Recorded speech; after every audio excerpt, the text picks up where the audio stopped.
Hace más de 90 años, el 22 de marzo de 1933, el régimen nazi edificó uno de sus primeros y más abominables centros de exterminio, el campo de concentración de Dachau.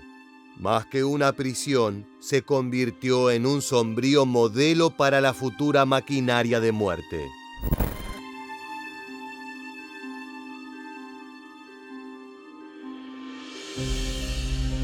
Aquí el infame lema Arbeit macht frei, que significa el trabajo te hace libre, saludaba irónicamente a los prisioneros en la entrada. Creado apenas unas semanas después de que Adolf Hitler ascendiera al cargo de canciller. Este lugar de horror estaba ubicado en los límites de la ciudad de Dachau, a solo 12 millas al norte de la resplandeciente Múnich, zona estratégica para los nazis. Además de los asesinatos masivos, el campo fue un escenario macabro para experimentos médicos, trabajos forzados, violaciones en cadena, torturas físicas, psicológicas y sobre todo, hambre. Si bien abarcó grandes kilómetros y distintos terrenos, las extensiones de este infierno se conocían simplemente como Dachau, un nombre que resonaría en la historia como un símbolo de la crueldad humana. Acompáñanos en esta nueva entrega de Historia Militar para conocer los detalles más espantosos del primer modelo de los campos de exterminio nazi. Comencemos.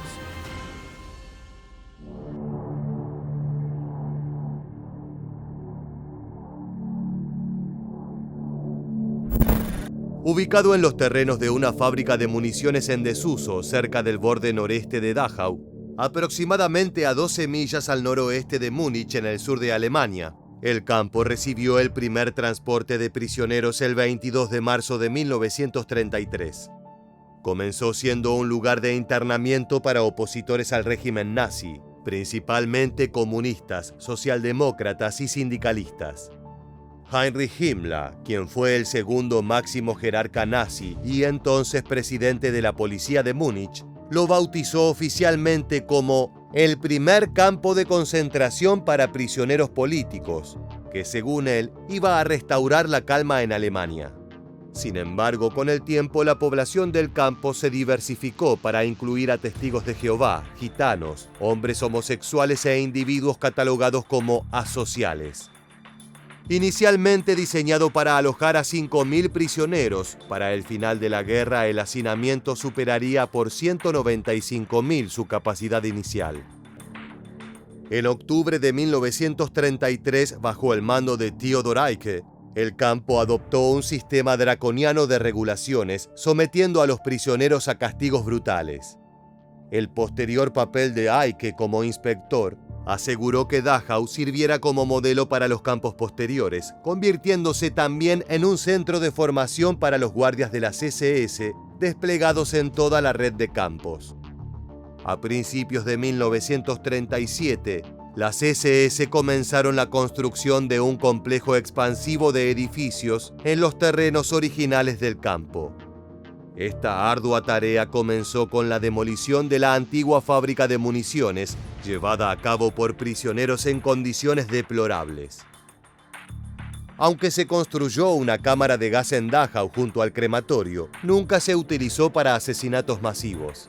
Las masacres se llevaron a cabo mediante fusilamientos, ahorcamientos, pero sobre todo a través de un paulatino y cruento proceso de hambruna, trabajos forzados y exposición al frío.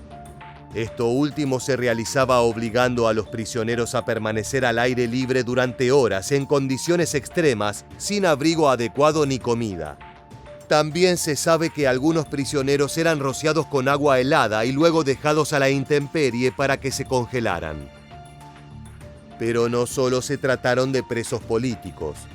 En cuanto a las víctimas de la solución final, el número de prisioneros judíos en Dachau aumentó con la intensificación de su persecución.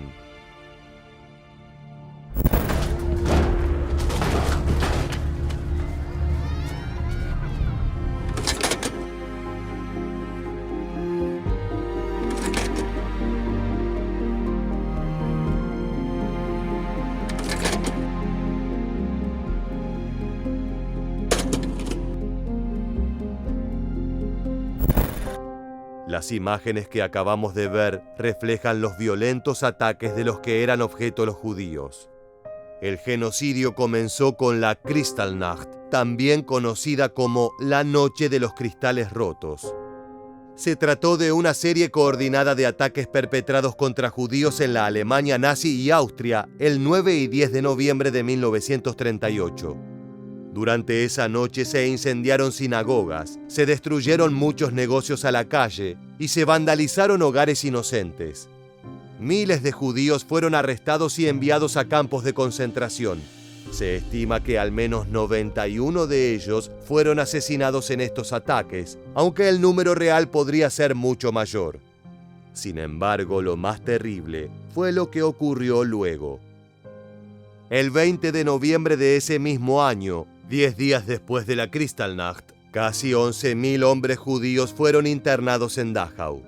Después de que las SS recibieran el encargo de complementar a la policía que supervisaba el campo de Dachau, comenzaron a surgir los primeros informes sobre muertes de prisioneros en abril de 1933.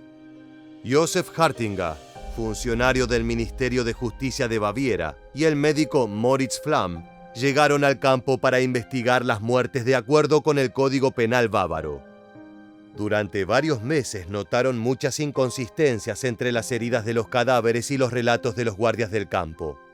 Descubrieron pruebas claras de asesinato y compilaron un expediente de cargos contra Hilmar Beckerle, el comandante de las SS de Dachau, Werner Nürnberg, el médico del campo, y Josef Mutzbauer, el administrador principal del campo. En junio de 1933, Hartinger presentó el caso a su superior, el fiscal estatal de Baviera, Karl Wintersberger, quien inicialmente apoyó la investigación, pero se volvió reacio a presentar la acusación resultante al Ministerio de Justicia bajo la creciente influencia de las SS. Hartinger redujo el alcance del expediente a los 4 casos más claros, que Wintersberger firmó después de notificar a Himmler como cortesía. Las matanzas en Dachau cesaron repentina y temporalmente. Beckerle fue trasladado a Stuttgart y reemplazado por Theodor Eicke. El centro estaba dividido en 2 secciones, el área del campo y la de los crematorios. La primera constaba de 32 barracones, incluyendo uno para clérigos encarcelados por oponerse al régimen nazi y otro reservado para experimentos médicos. La administración se encontraba en el edificio de la entrada principal. La zona habitada incluía un conjunto de edificios de apoyo que contenían la cocina, lavandería, duchas y talleres, así como un bloque de celdas. El patio entre la prisión y la cocina central se utilizaba para la ejecución sumaria de prisioneros. Un alambre de púas electrificado, un foso y un muro con 7 torres de vigilancia rodeaban el campo. En 1942 se construyó el área del crematorio junto al campo principal. Cuando los aliados tomaron Dachau, todavía había cadáveres como el que estás a punto de ver, totalmente incinerados en esta sección macabra.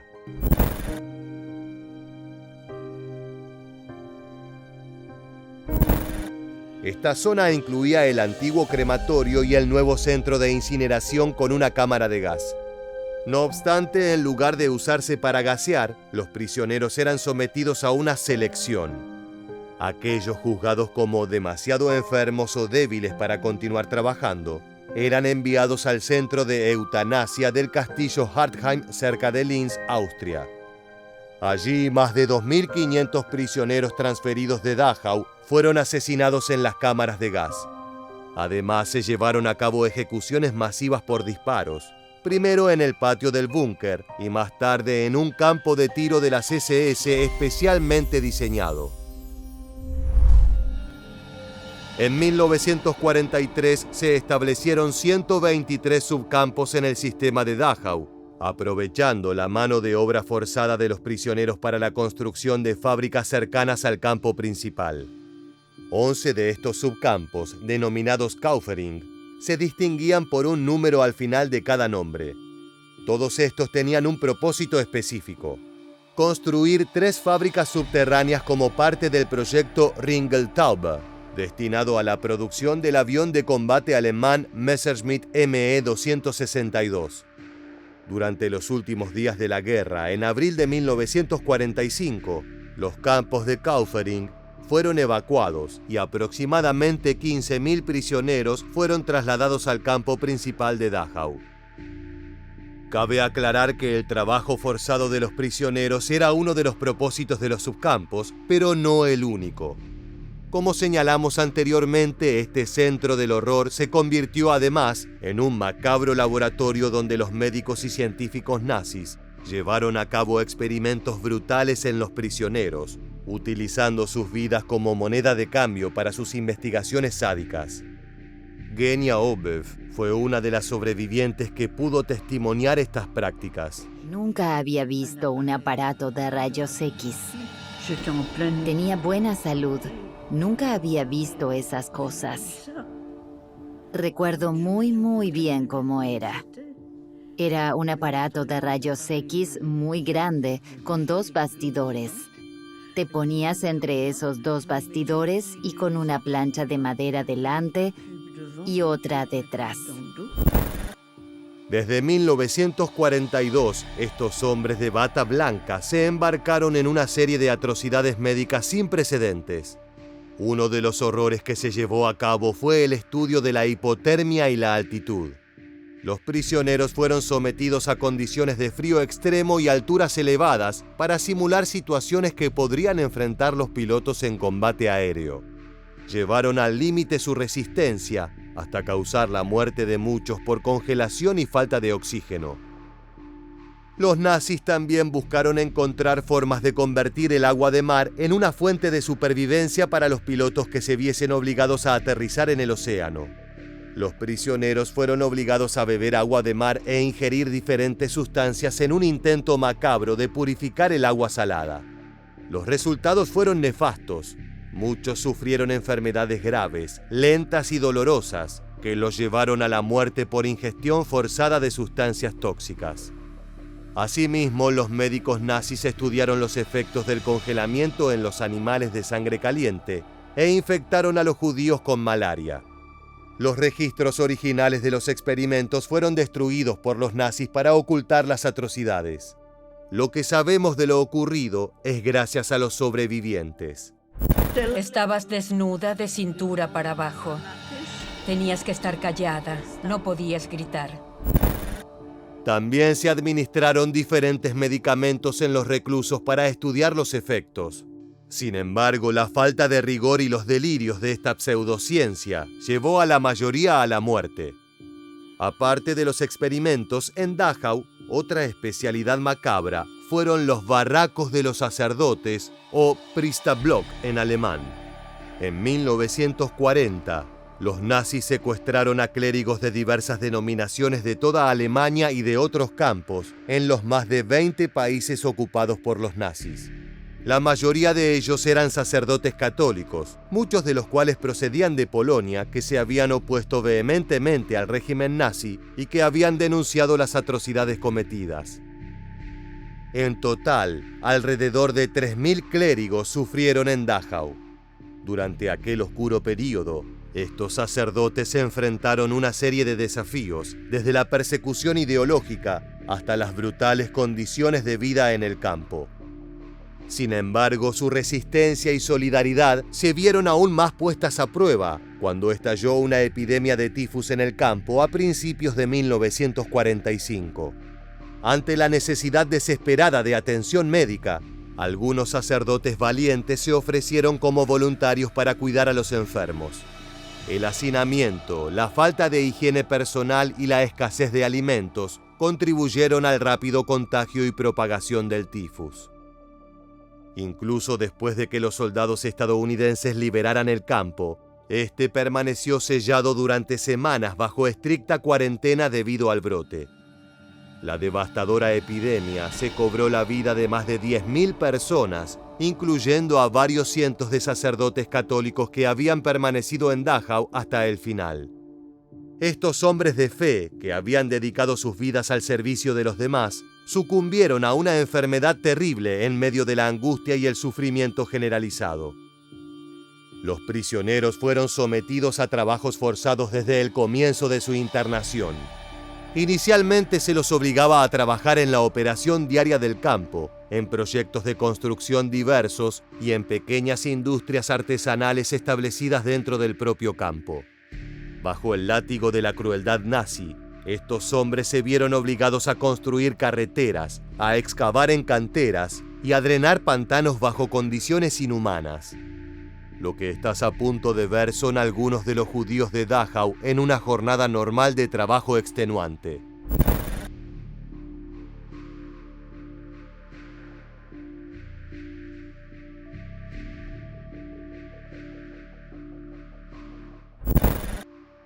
Durante el avance de la guerra, el uso de prisioneros de campos de concentración se volvió crucial para la producción de armamentos alemanes.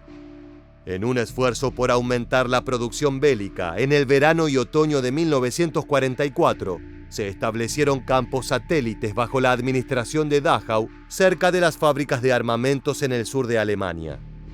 Miles de prisioneros fueron sometidos a un trabajo extenuante, sin descanso adecuado ni alimentación suficiente, bajo la constante vigilancia y el látigo de los guardias.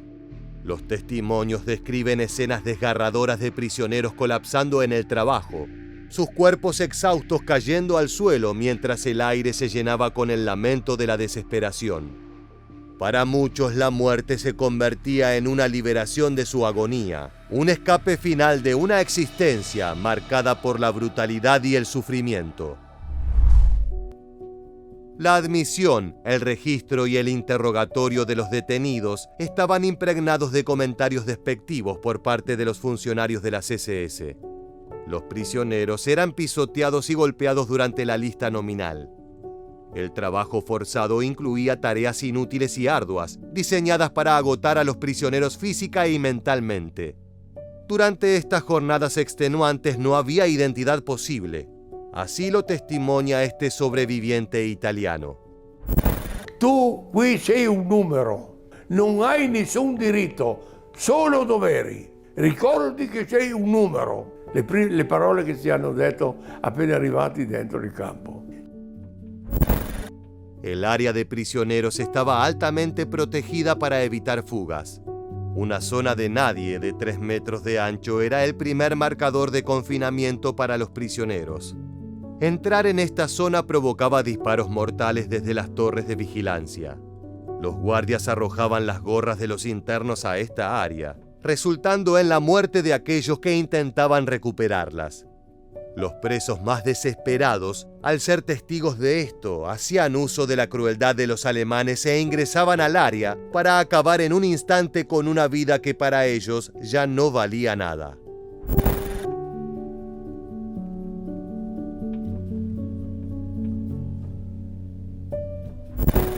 En agosto de 1944 se abrió un campo de mujeres dentro de Dachau. Las prisioneras, muchas de ellas transferidas del campo femenino de Ravensbrück, enfrentaban la constante amenaza de abuso físico y sexual por parte de los guardias y otros funcionarios del campo. El poder arbitrario sobre sus vidas las dejaba vulnerables a la explotación y el maltrato. Esta situación se intensificó durante los últimos meses de la guerra, cuando las condiciones en el campo se deterioraron drásticamente. A medida que las fuerzas aliadas avanzaban hacia Alemania, los alemanes comenzaron a trasladar prisioneros cerca del frente a campos mejor ubicados, con la esperanza de evitar la liberación masiva de ellos. En medio de este caos y desesperación, las mujeres en Dachau enfrentaron un aumento en la violencia y la opresión por parte de sus captores, quienes se volvieron aún más brutales en sus intentos de mantener el control sobre los prisioneros. Los transportes de los campos evacuados llegaban continuamente a Dachau. Después de días de viaje con poco o ningún alimento o agua, los prisioneros llegaban débiles y exhaustos, a menudo al borde de la muerte. Debido a los repetidos traslados desde el frente, el campo estaba constantemente abarrotado y las condiciones de higiene eran inhumanas.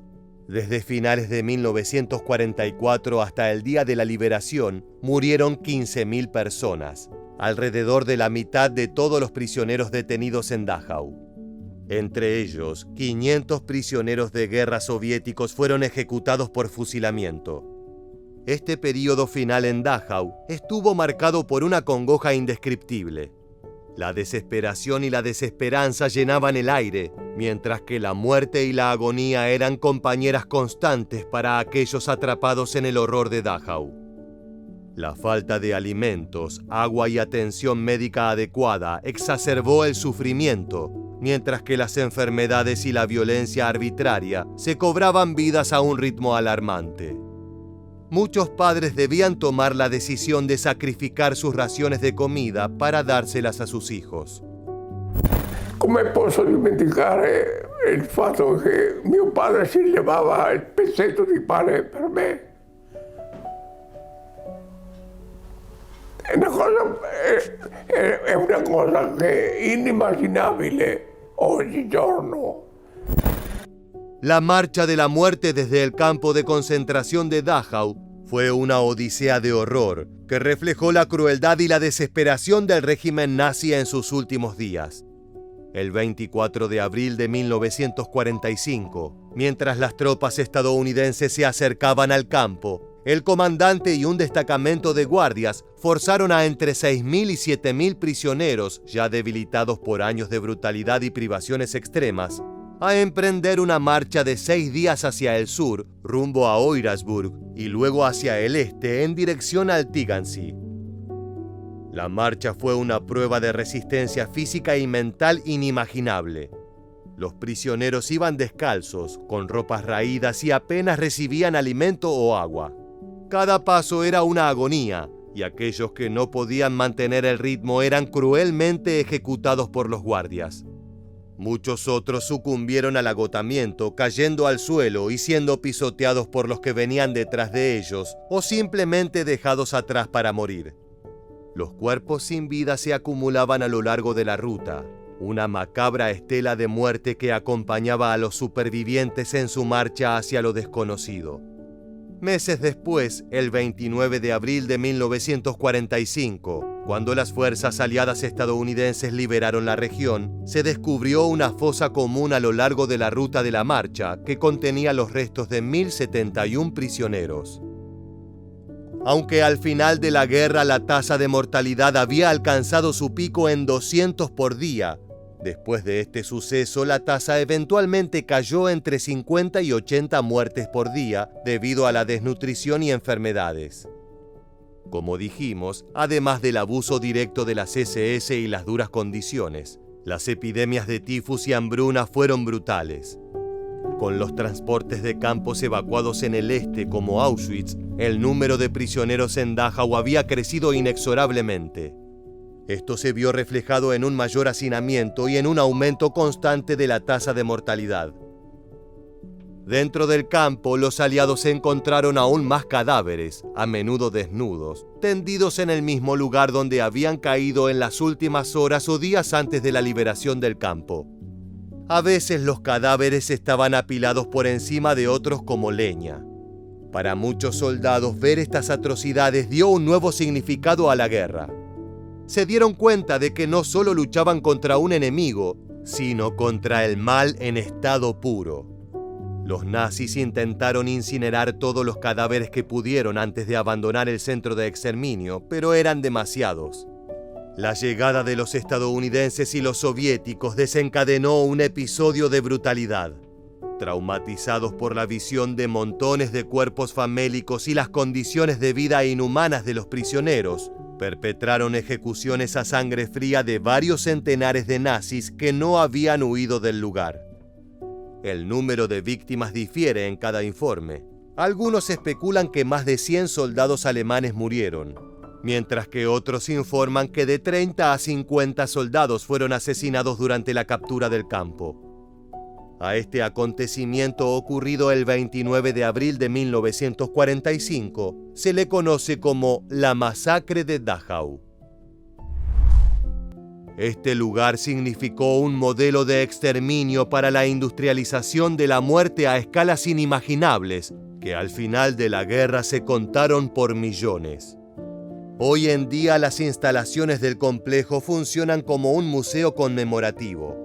Entre 1996 y 2003 se desarrolló una nueva exposición en el museo que ofrece una visión integral de la historia, centrándose en el campo de Dachau bajo el tema principal El camino de los reclusos. El centro de memoria cuenta con 22 áreas distintas, de las cuales 21 están abiertas al público para su visita. La única área cerrada al público es el campo de las SS. Hasta aquí la entrega. Si quieres aprender más sobre el Holocausto judío y la Segunda Guerra Mundial, no te olvides de suscribirte a Historia Militar. Gracias y hasta la próxima.